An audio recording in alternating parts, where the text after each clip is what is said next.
Worksheet number 21, class 8th। ठीक है, आप देख सकते हो आपकी विज्ञान की ये वर्कशीट है 21। ठीक है बच्चों, आज मैं आपको इसको करवाने वाला हूँ, इसके सॉल्यूशन। आप लोगों को जैसे कि हर बार पता है, हमारे चैनल पे जो वर्कशीट पहले ही डाल दी जाती है, मंडे ट्यूसडे तक सारी वर्कशीट डाल दी जाती है। ठीक है, तो आप लोग पूरे हफ्ते की वर्कशीट हमारे चैनल से कर सकते हैं। आपकी और भी सब्जेक्ट की सारी वर्कशीट डाली हुई है, तो बच्चे देख कर आप लोग कर सकते हैं। इसमें प्रकाश के बारे में दिया गया है। ठीक है बच्चों, तो आप लोग सभी बच्चे अपनी अपनी साइंस की नोटबुक निकाल लेंगे जिसमें आप वर्कशीट लिखते आ रहे हो। तो आपको वर्कशीट नंबर 21 लिख के अपनी डेट डाल लेना। ठीक है, 11 दिसंबर की। ठीक है बच्चों, तो देखो परावर्तन के प्रकार के बारे में पढ़ते हैं। परावर्तन, देखो इसमें क्या बताया गया है मैं आपको बताता हूँ सारी स्टोरी। इसमें बताया गया है कि एक लड़की थी। ठीक है, तो उसकी मम्मी जाकर वहाँ से बाजार से एक स्टील की प्लेट लेके आई। ठीक है, तो उसने अपना उसमें चेहरा देखा, तो उसको क्लियर दिखाई दे रहा था। लेकिन जब उसने पुरानी प्लेट उठाई अपने किचन में से, तो उसको अपना चेहरा धुंधला दिखाई दे रहा था। तो इसी का इसका लॉजिक क्या है, तो इसी में बताया गया है ये इसके कारण दिख रहा था क्योंकि नियमित परावर्तन था आपकी नई प्लेट में। पुरानी प्लेट में क्या था, अनियमित परावर्तन था। ठीक है, तो ये दोनों चीज़ आप समझ सकते हो। जब नियमित परावर्तन होता है तो वो क्यों होता है, क्योंकि प्लेट अगर बिल्कुल साफ है। ठीक है, नियमित परावर्तन तब होगा जब आपकी प्लेट बिल्कुल चिकनी होगी। ठीक है, बिल्कुल नहीं होगी और उस पर कोई वो नहीं होगा, तो आपकी वो दिखाई देगी। जब वही प्लेट ऐसी पुरानी हो जाएगी, घिस जाएगी, तो उसमें आपका चेहरा नहीं दिखाई होगा, उसे हम बोलेंगे अनियमित विसरित परावर्तन। ठीक है, तो चलो इसे फिल करते हैं। ठीक है, सभी बच्चे ये वाले टेबल अपनी नोटबुक के अंदर बनाएंगे, फिर इसे हमें सॉल्व करना है। नई नई स्टील प्लेट, आपको उस पर क्या दिखाई देगा, अपना प्रतिबिंब साफ दिखाई देगा। यस, हम लोग लिखेंगे साफ। ठीक है, लकड़ी की टेबल पे, नकली की टेबल पे आप लिखोगे नहीं दिखा। आप लकड़ी में अपने आप को नहीं देख सकते। ठीक है, तो आप लिखोगे नहीं दिखा। ठीक है बच्चों, फिर आ जाते हैं दर्पण पे। ठीक है, दर्पण पे, तो इस पे आप लोग लिखोगे दर्पण पे यस साफ ही दिखेगा। फिर आ जाते हैं पानी से भरी बाल्टी। पानी से भरी बाल्टी पे आप लिखोगे धुंधला। ये धुंधला ही दिखता है, पूरा साफ तो नहीं दिखता पानी के अंदर। ठीक है, दीवार पे आपको नहीं दिखा, नहीं दिखा। ये फिर आपका लास्ट आ जाता है चिकनी टाइल्स। ये सब इसके हैं। ये आपका नई प्लेट का है, ये आपकी लकड़ी के टेबल का है, ये आपका दर्पण का हो गया, ये आपका उसका हो गया, ये आपका दीवार का, ये आपका चिकनी टाइल। चिकनी टाइल पे आप देखोगे धुंधला दिखेगा आपको। ठीक है, बिल्कुल साफ नहीं दिखेगा, धुंधला दिखेगा, धुंधला। ठीक है बच्चों, आपकी ये टेबल कंप्लीट होगी। सभी बच्चे इस टेबल को नोट डाउन कर लेंगे अपनी नोटबुक पे अंदर। फटाफट आप लोग इसको नोट डाउन कर लीजिए स्टूडेंट्स।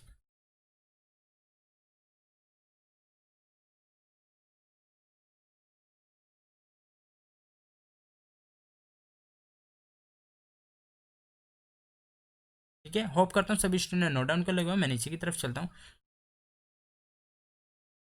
देखो आपके ये क्वेश्चन आंसर दिए हुए हैं। ठीक है, इसमें प्रश्न नंबर 1 उतारेंगे सभी बच्चे।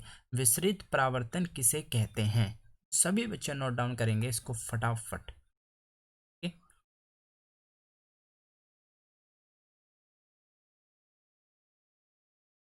ठीक है, जो मैं आपको उत्तर लिखवाऊंगा तो आप लोग लिखेंगे इसमें उत्तर नंबर 1।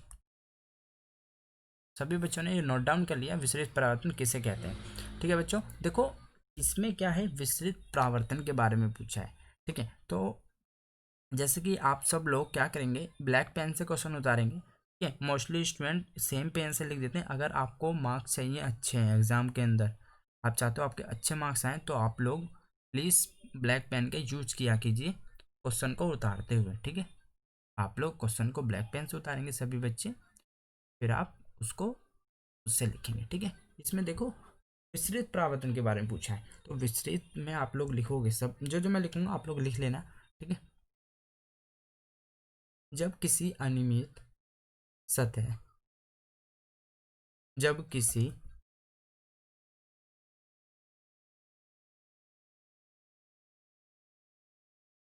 जब किसी अनियमित अनियमित सतह खुरदरी, स्लैश करके खुरदुरी भी लिख सकते हैं, ठीक है। खुरदुरी से परावर्तित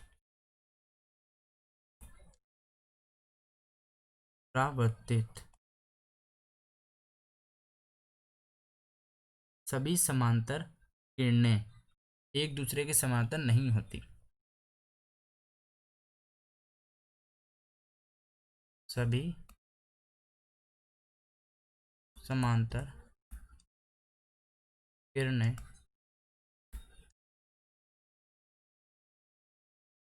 एक दूसरे के समांतर नहीं होती।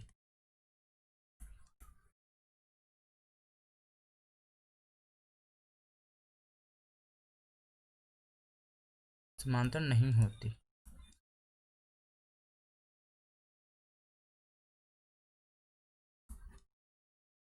ऐसे परावर्तन को अनियमित परावर्तन कहते हैं, ठीक है। ऐसे परावर्तन को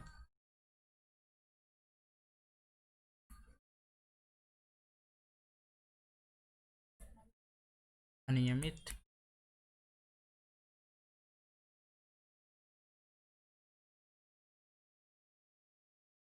परावर्तन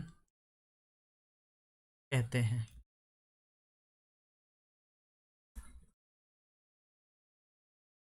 ठीक है, आप लोगों को इतना ही आंसर लिखना पड़ेगा अगर एग्जाम में भी क्वेश्चन आता है, ताकि आपको पूरे पूरे मार्क्स मिल सकें, ठीक है बच्चों। उत्तर नंबर 1 आपका कंप्लीट होता है, उत्तर नंबर 2 पे आते हैं, ठीक है। जैसे कि इसमें पूछा हुआ है, ये सभी बच्चे नोट डाउन करेंगे। पुरानी स्टील की प्लेट में अपना चेहरा देखने पर हमारा प्रतिबिंब स्पष्ट क्यों नहीं दिखाई देता? तो इसका तो सिंपल सा रीजन है, मैंने अभी आपको बताया था क्यों, क्योंकि वो खुरदरी होती है, ठीक है। अभी मैं आपको लिखवा देता हूँ कैसे करके लिखना है। आंसर नंबर 2 लिखना है सभी बच्चों को।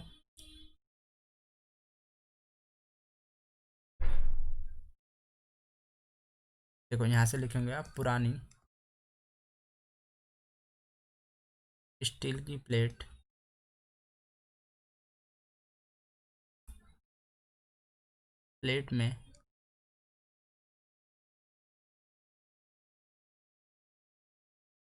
में विसरित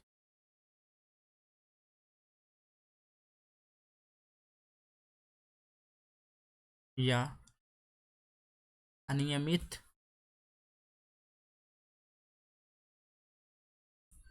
नियमित परावर्तन होता है।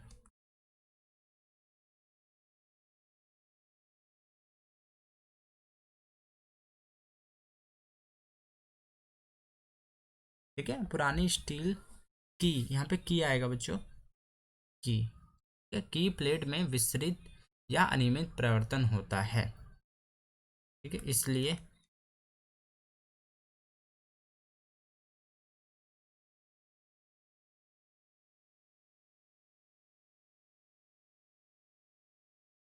चेहरा स्पष्ट रूप से नहीं दिखाई देता। चेहरा स्पष्ट रूप से नहीं दिखाई देता,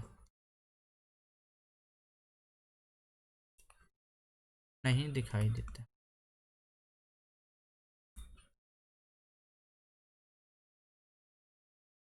आपका सेकंड क्वेश्चन भी कंप्लीट होता है, ठीक है। आप लोग नोट डाउन कर लेंगे, थर्ड की तरफ चलते हैं,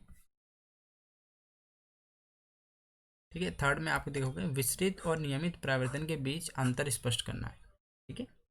तो इसका तो मैं आपको वर्कशीट में ही बता देता हूँ, आप लोग वर्कशीट में से लिख सकते हैं। देखो क्या करना है आप लोगों को, विस्तृत के लिए मैं बता रहा हूँ आपको, सबसे पहले कहाँ कितना लिखना है आप लोगों को।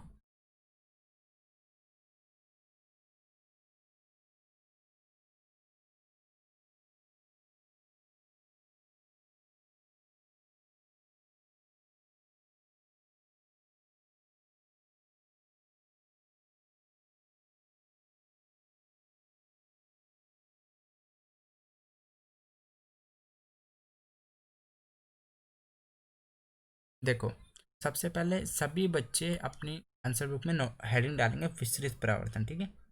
ये सभी बच्चे लिखेंगे विसरित परावर्तन। ठीक है, तो आपको यहाँ से स्टार्ट करना लिखना है, जब किसी अनियमित सतह खुरदरी से परावर्तित सभी किरणें। ठीक है, यहाँ से लेके आप सबको लिखते जाना है। ठीक है, ये रहा, इतना लिखना है यहाँ से लेके।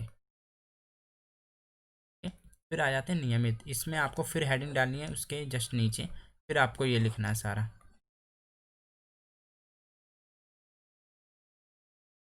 बस इतना। ठीक है बच्चों, तो ये आपके दोनों कंप्लीट हो गए।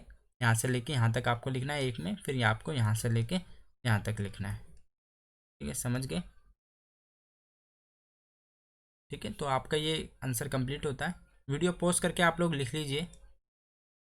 कि फिर आ जाते हैं हम लोग क्वेश्चन नंबर नेक्स्ट वाले पे। दीप पिंड किसे कहते हैं, उदाहरण दीजिए। ठीक है, ये मैं आपको लिखवा देता हूँ। ये भी आप यहाँ से लिख सकते हो बच्चों। क्वेश्चन नंबर 4 फटाफट उतार लीजिए, मैं आपको लिखवा रहा हूँ। चलिए ले उतारिए। ठीक है बच्चों, उतार लिया। आप अगर आप नहीं उतार पा रहे हो, वीडियो पोस्ट करके आप उतार सकते हो। ठीक है,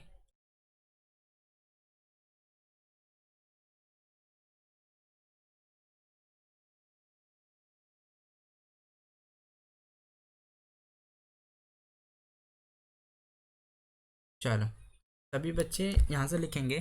ठीक है, हम कौन से क्वेश्चन लिखना है आपको, उत्तर नंबर 4 में। ठीक है, उत्तर नंबर 4 में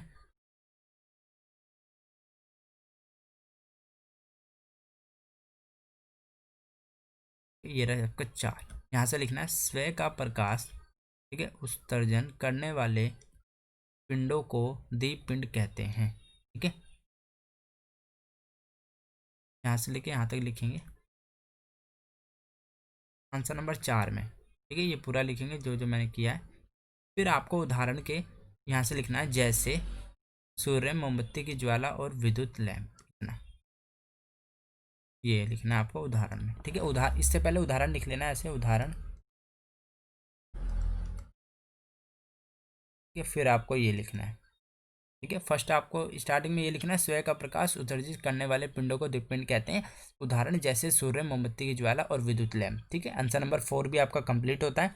लास्ट चलते हैं क्वेश्चन नंबर 5 की तरफ। क्वेश्चन नंबर 5 देख सकते हैं, नियमित परावर्तन करने वाली दो सतहों का नाम लिखिए।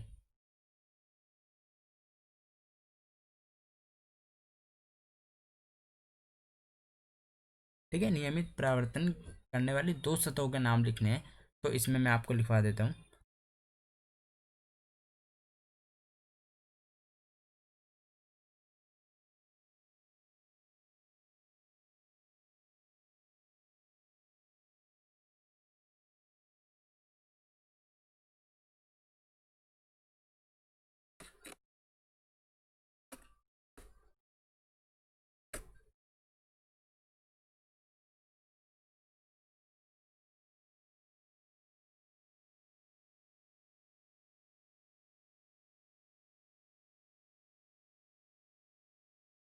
देखो, इसमें आप दो लिख सकते हो, मैं आपको लिखवा रहा हूँ।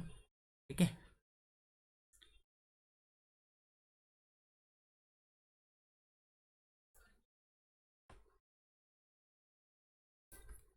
ठीक है, इसमें आप लिखोगे एक करके, सभी बच्चे एक करके लिखोगे आप, 1 डाल के।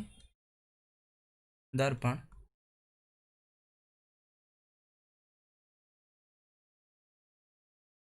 दो में आप लिखोगे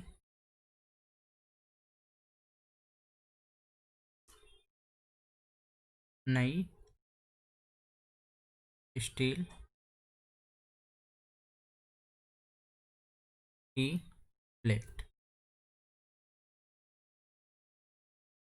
ठीक है, दो हो गए आपके, एक दर्पण, एक नई स्टील की प्लेट।